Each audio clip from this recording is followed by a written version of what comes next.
Sveiki, mėly bičiuliai, su jumis sveikinasi Jaunimo naujienos.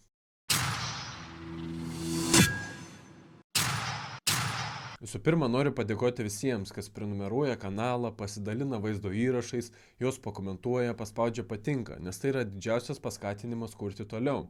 Šiais laikais galima pastebėti tendenciją, jog norima padaryti, kad žmogus negalėtų žengti nei vieno žingsnio, neatsižvelgęs į vadinamo eksperto nuomonę.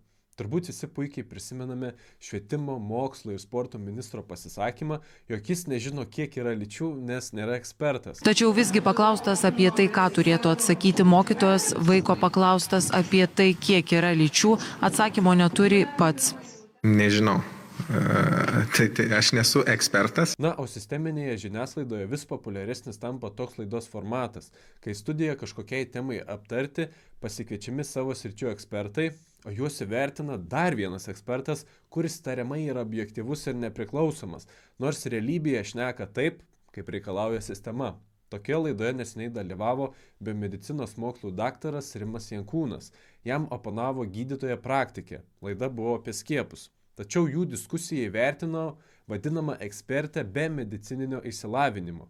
Pasižiūrėkime, ką apie šią situaciją galvoja pats Rimas Jankūnas. Neseniai teko dalyvauti netikėtai Lietuvos radijo laidoje.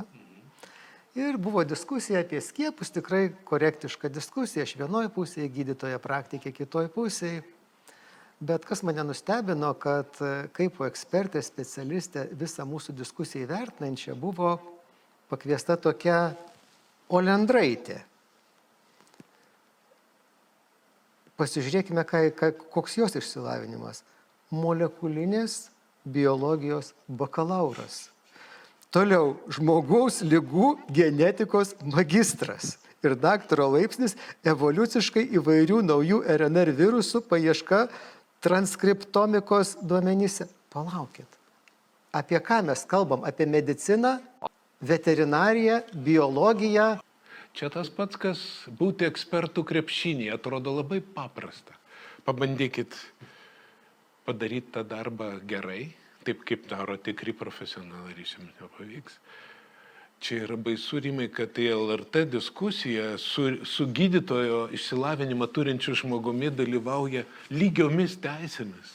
Nelygiomis, ji buvo ekspertė, mes lygiomis diskutavome su daktarė praktikė. Neveltui dabartinė vyriausybė apskritai vadinama bakalauro vyriausybė, nes galimai tikrai sveiką protą pripažįstantiems specialistams būtų labai sudėtinga prisijungti prie tokios kompanijos. Todėl dabartinė valdžia gali pasirinkti tik tokius ekspertus, kurie liko. Panašiai yra perkant mažus šuniukus iš vados.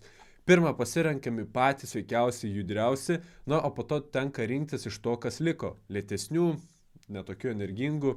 Tačiau man kyla pagrindinis klausimas, ar šiuolaikinis žmogus gali apskritai žengti bent vieną žingsnį, pagalvoti bent vieną savarankišką mintį savarankiškai, neišgirdęs nurodymų iš įvairaus plauko mokslininkų bei ekspertų, ar gali pasitikėti savo mintimis ir veiksmais. Iki.